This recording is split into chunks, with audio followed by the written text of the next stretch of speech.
Hey there, welcome to another Healthy Conversation. So last week in our series of how to help you deal with adversity, we talked about words, how words matter, right? You've said that more than one time. Okay, look, what he calls me, tell him what you call me. No, I'm not going to go there. I'll tell you what he calls me. He calls me okay queen of words is what he calls me.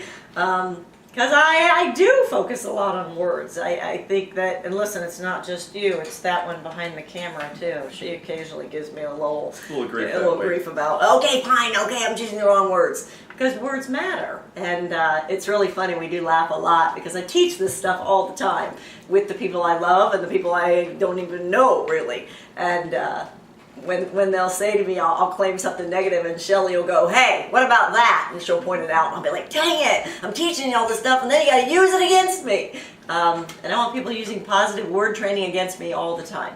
So we came out of words. Words matter. So today, in our series, we want to talk about doing the right research for whatever you might be dealing with. In our situation today, it's another cancer. For you, again, it might be a relationship issue, grieving, you've lost someone you love, could be, John mentioned while we were off camera, depression, could be a financial crisis or a change in jobs, or you've lost a business, lost a job. So it could be a lot of different things. We want you to apply what we're saying to your situation, not just tune into our situation. We talked when we were off camera about chat rooms, because we're going to talk to you today about research. And you might go online, which is what we tend to all do. We go to Google, right? And we might Google whatever we're dealing with.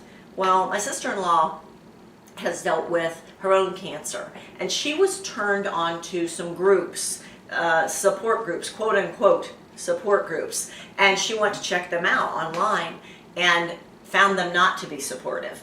Found them to be full of people who were commiserating, people who are complaining, having a victim mindset, and not to say that what she went through wasn't difficult. It was very difficult, and what you're going through, I'm sure, is very difficult. And some people might look at you and go, John, what you're going through is very difficult. Now, I'm sure you'd reply with, no. Things are great. Things are great. But you want to stay away from any influence, especially online, especially a chat room, when you're going to do your research, if it affects you negatively. Remember in the last video we shared, things either affect you positively, or they affect you black or white. Yeah, negatively. So if you get into a research situation online and you find yourself in a quote-unquote support group or chat room that is not giving you information that builds you up, then get away from it. Your research should include things that are going to give you hope and create a solution. Now there's always a solution. So let's go into solution mode. When you go into your research mode, what do you do and what have you found? Well, I always look at everything from a very simplistic standpoint.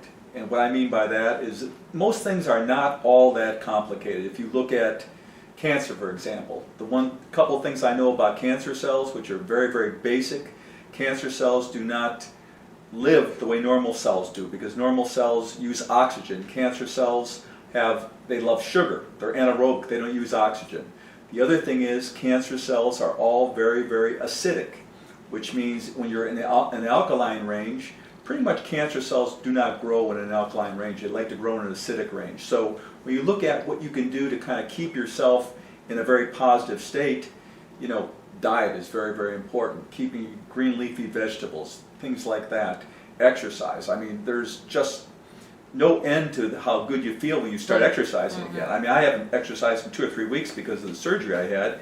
The minute I got back to exercising again, I felt 100% better again. So let's talk about the alkaline state. You did research, and you knew this before, but now it's just been reconfirmed to you, that keeping your body in an alkaline state is not a place where cancer grows. So let's talk about that. Well, you have a pH in your body. Anything under the pH of 7, your body basically runs acidic.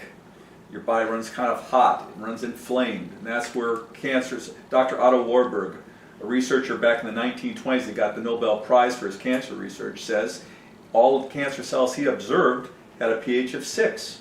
Very, very acidic. So you want to keep your body in a higher alkaline state, over 7. Now your blood pH is 7.39, so your body always tries to keep in that alkaline balance. But the problem is all the dieting that we're doing, all these different things that we're eating. Things we put in our body, the environment, stress. Sugar, stress, all that. Carbohydrates. It makes it all go the wrong way.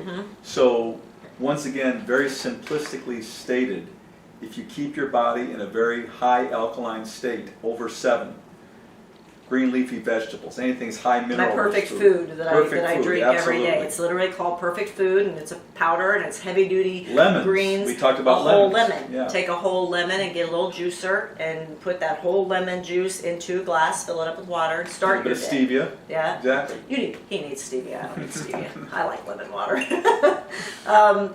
So the message we want to send with this video is do your research.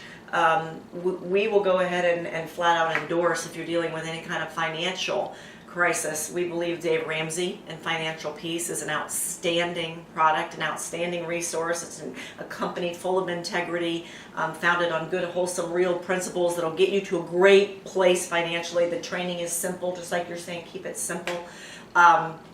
If you are dealing with grief, you've lost someone you love, before Zig Ziglar passed, he wrote an incredible book called Confessions from a Grieving Christian, and it's powerful, and we would put our Absolutely. stamp Endorsement of on that. approval on that as well. So again, when you're looking to do your research, go to the best. We've been pretty good at knowing that there's a best solution out there and there's an okay solution, and we're pretty diligent at pushing through until we find the person who has the most experience. That's really counts for a lot. So Been through it. many times, and been through it doesn't necessarily mean they've actually been in a financial crisis or had this type of cancer. It means that they've been through it and are experts at helping you get through it. So you're really looking for people who can help you get through it, proven records over and over again. So when you do your research, just make sure that there are plenty of testimonials and there are plenty of people around that endorse that this person is the best person to give you your answers. Anything else with regard to research? Well, addressing the elephant in the room, how does a healthy person get cancer for a fifth time? I had gone through twice as much chemotherapy as I was supposed to go through for testicular cancer, which was way back from when I had an undescended testicle, which made me 22 times more susceptible to that type of cancer. Well, the chemotherapy I had made me much more susceptible to this type of cancer. All the doctors that were at Parkview told me that, so it saved my life 16 years ago. So would I've gone through it 16 years ago? Absolutely. But understand One of the secondary side effects of can be it. the kind of cancer he has now. So we'll close this out by saying, when you're hit with something, you always ask yourself why. We'll go back to the first video where we said sometimes you can have shock.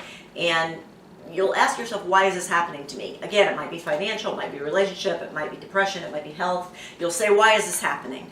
And the answer to your why needs to be found. There is always a reason. We believe all things work together for good, but there's always going to be a reason to why. In financial situations, sometimes you were just spending more than you were making. Sometimes it's that simple. But in our situation, the first cancer, testicular, was because of an undescended testicle when John was a baby, and that should have been brought down surgically when he was a baby, but nobody knew, so it wasn't done until he was 12 years old, and that created the likelihood for testicular cancer, and there it showed up. And then that was a mixed germ cell cancer. Oh, and there's our phone. We'll go ahead and close this out. That was a mixed germ cell cancer, and mixed germ cell cancers travel through the blood, and they sit on vital organs. So you had that mass sitting on your lung because it was a mixed germ cell cancer. And there's the why that those showed up. But then this one showed up because of the secondary side effect of that chemo. The secondary side effect of that chemo that you used could be bladder cancer. Now, people might ask us, well then why would you do that chemo? And it saved my life 16 years ago. That's a no-brainer. that's what you need to hear, that he would have done it again. So sometimes you do things that are maybe a little bit difficult or a lot difficult because it's going to have a positive outcome for you. So do your research. Do your research. We'll see you next week.